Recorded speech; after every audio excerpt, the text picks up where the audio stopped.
Good afternoon, everyone. I'm Captain Jamie Frederick with the 1st Coast Guard District, and I'll provide an update on our ongoing search efforts for the Titan submarine. Behind me, or beside me, I should say, you'll see several subject matter experts from the Unified Command who will introduce themselves momentarily. These individuals represent only a small fraction of the many dedicated professionals working around the clock on this complex response effort. We understand this is an extremely difficult time for the families of the missing crew members aboard the Titan, and our thoughts go out to them and the crew. The Unified Command team is working tirelessly to bring all available assets and expertise to bear as quickly as possible in response to this complex operation. And we remain in close contact with the family members and the crew to ensure they are fully aware of our current and future search efforts. Additionally, we have been in close contact with the British and French Consulates General to ensure that they are fully appraised of our efforts, and we are ensuring that their concerns are being addressed. We're incredibly grateful for the full spectrum of international assistance that has been provided, including an expert submariner from the Royal Navy, who's here with us serving aboard as a critical member of our team. Additionally, a team of highly trained French ROV operators departed St. John's last night are en route to aid the search. Moreover, our Canadian partners have been providing critical leadership and significant response capabilities since the beginning of our efforts. Again, this is an incredibly complex search operation requiring both surface and subsurface elements, and our unified approach is critical. The location of the search, 900 miles east of Cape Cod and 400 miles southeast of St. John's, makes it exceptionally difficult to mobilize large amounts of equipment quickly. In spite of those challenges, we've been able to provide continuous air and surface search assets, as well as additional ROV capability to search below the surface. We currently have 5 surface assets searching for the Titan, and we expect 10 total surface assets to search in the next 24 to 48 hours. There are 2 ROVs actively searching, and several more are en route and will arrive by tomorrow morning. We've received incredible support with aviation assets from our Coast Guard Air Station in Elizabeth City, the Air National Guard, and Canadian Armed Forces. Today there are 2 back-to-back P3 flights. One is ongoing now as I speak, totaling 14 hours of continuous on-scene coverage, and 2 C-130 flights, also one ongoing now, throughout the day and into the evening. Yesterday, a Canadian P3 detected underwater noises in the search area. As a result, ROV operations were relocated in an attempt to explore the origin of the noises. Although the ROV searches have yielded negative results, they continue. Additionally, the data from the P3 aircraft has been shared with our U.S. Navy experts for further analysis, which will be considered in future search plans.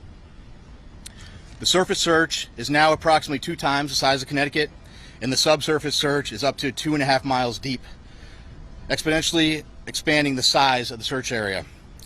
We also have to factor in the ever-changing weather conditions, currents, and sea states that expand the search area every hour. There is an enormous complexity associated with this case due to the location being so far offshore, and the coordination between multiple agencies and nations. We greatly appreciate the outpouring of support and offers to provide additional equipment. The Unified Command continues to prioritize assets and resources in order to provide the best capability in the most timely manner. This includes weighing multiple factors to identify the most effective resources available to the response operation, with careful consideration to timeliness of equipment arriving on scene, usefulness and ability to deliver assets to the search area. Over the past 48 hours, we have, through incredible unity of effort, mobilized and implemented a tremendous amount of expertise and response capability. In addition to the ships and aircraft previously mentioned, we've dispatched 2 subject matter experts from U.S. Navy NAVSEA SUPSALV, who will serve as search coordinators on scene for underwater search operations. So I've been stressing unity of effort a lot in this statement, and that's because it is absolutely critical to this complex operation. Again, our thoughts and prayers are with the crew of the Titan and their loved ones. We will continue to work as hard and as quickly as possible in an effort to locate them. I will take a few questions, but before I do that, I do want I'm going to have each of the members of the team here just introduce themselves, and then I'll go ahead and take some questions. Good afternoon. I'm Paul Hankins. I'm the Director for Salvage Operations with the U.S. Navy's Supervisor of Salvage. Hello, I'm Carl Hartsfield from the Woods Hole Oceanographic Institute.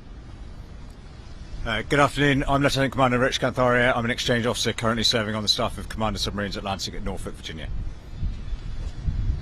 Good afternoon, Lieutenant Commander Christy Butler, working closely with Captain Frederick from RCC Boston, Search and Rescue Mission Coordinator. Thank you.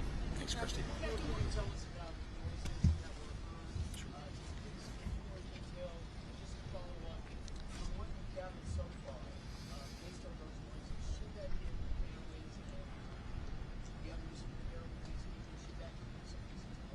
So a couple things. One, I think when you're in the middle of a search and rescue case, you always have hope. That's why we're doing what we do. With respect to the noises specifically, we don't know what they are, to be frank with you. The P3 detected noises. That's why they're up there. That's why they're doing what they're doing. That's why they put sonar buoys in the water. The good news is, what I can tell you is we're searching in the area where the noises were detected, and we'll continue to do so. And we hope that when we're able to get additional ROVs, which will be there in the morning, the intent will be to continue to search in those areas where the noises were detected, and if they're continuing to be detected, and then put additional ROVs down in the last known position where the search was originally taking place. Yeah, these noises were coming at regular 30-minute intervals as reported. I hadn't heard 30-minute intervals. So here's what I can tell you. I am not a trained ear for underwater aquatics. That's why we have a team of experts that are analyzing that data. That data was sent immediately to the Navy last night, and it was analyzed overnight. They're still looking at it, but I can tell you that it's inconclusive.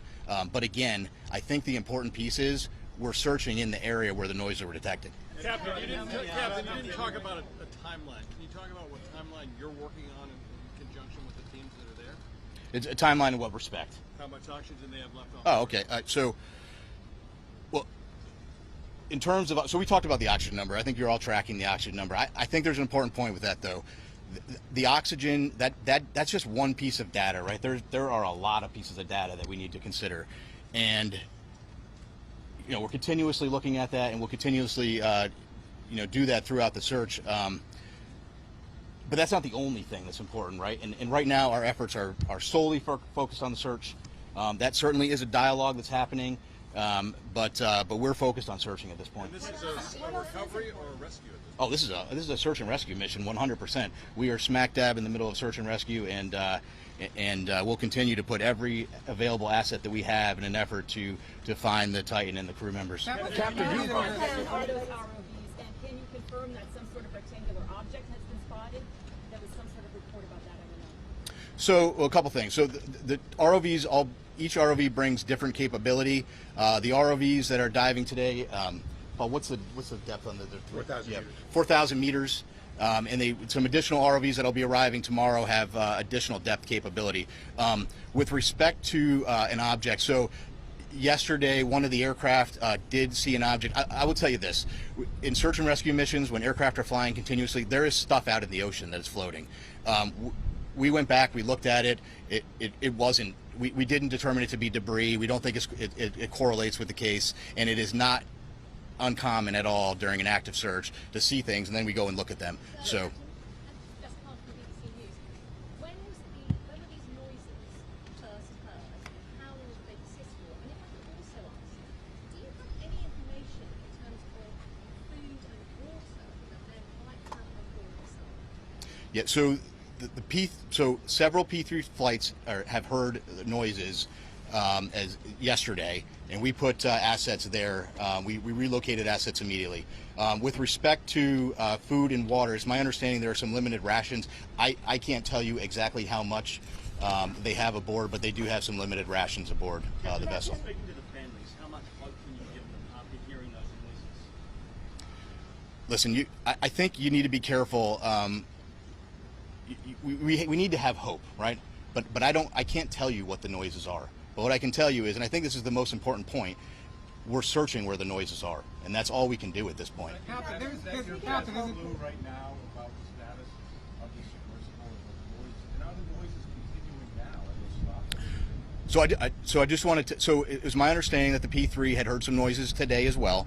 But so I do want to take just an opportunity to invite Carl to the podium just to talk a little bit about. He has a little bit more expertise in underwater acoustics, and maybe just to speak to that in general, because again, there are noises below the surface of the ocean, so I'll just turn it to Carl. Carl, can you spell your name? Yes, Carl Hartsfield. So again, Carl Hartsfield from the Woods Hole Oceanographic Institution. So the ocean is a very complex place. Obviously, human sounds, nature sounds, and it's very difficult to discern what the source of those noises are at times, but I can tell you that this team has multiple sensors. They're in the area.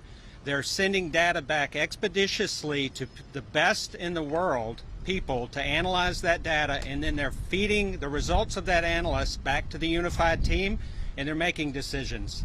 So Woods Hole is here in an advisory role, but by our expertise, what I see is a very tight operational loop that's making decisions based on data, and nothing is ruled out.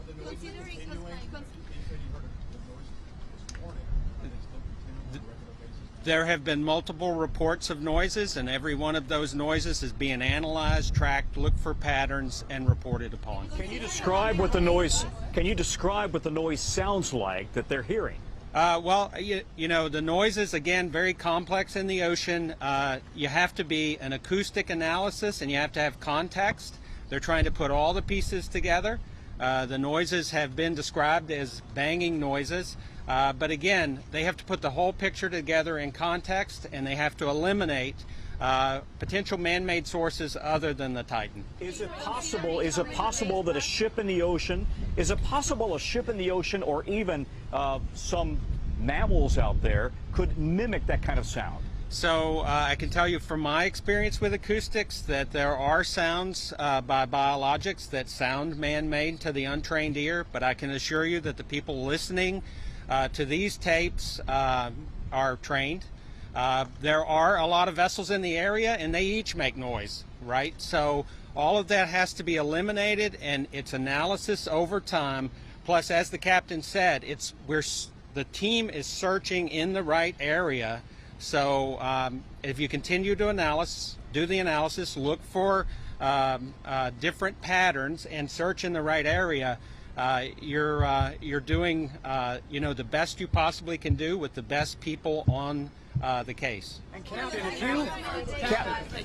apparently there was a deep ocean salvage system flyaway that was sent there to the location. Can you tell if it's on site yet, and how it operates, and how long it would take to rescue it with that tape? Which system is he speaking about?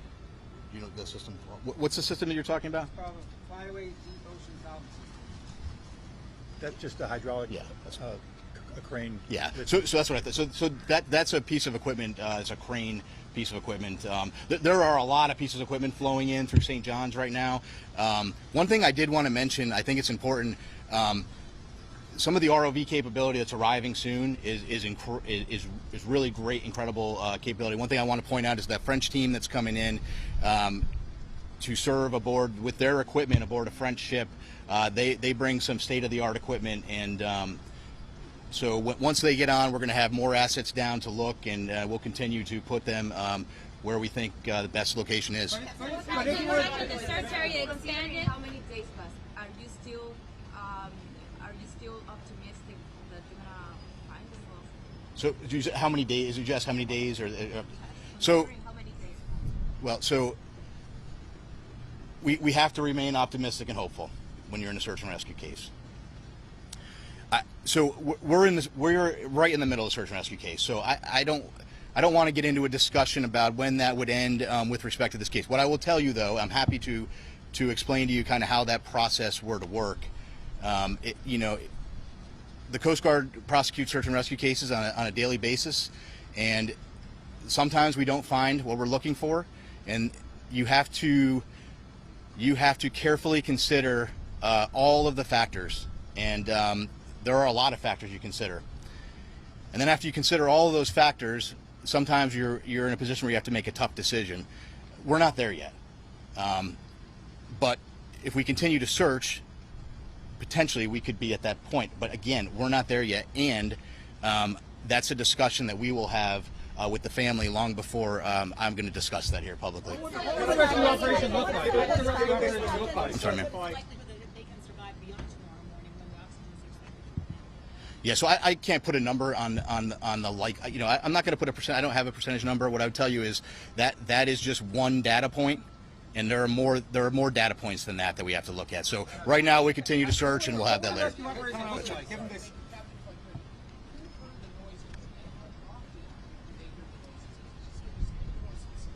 Sure. So the report. So the noises were heard by a Canadian P3, and that was this morning and some yesterday.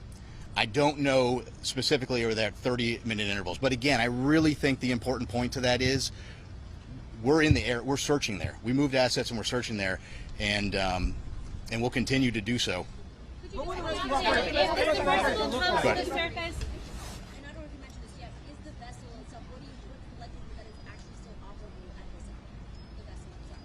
Yeah, I don't.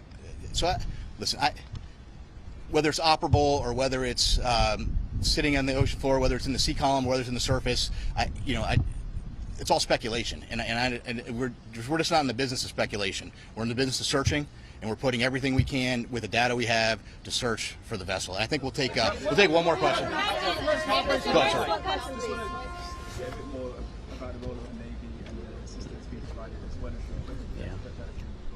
Yeah, so we asked for some additional subsurface support, and we got that through the Navy, through a liaison officer. He's just one of many team members, and we're greatly appreciative of the British government and all the support they've given us. Can we expect a daily update now on this? So I think the plan will be to do a daily like this. I'm not going to lock into that right now, but we'll keep you informed, and certainly if there's any major developments, we'll let you know. Thank you very much. Really, did you say submarine, sir? Are you saying submarines are assisting?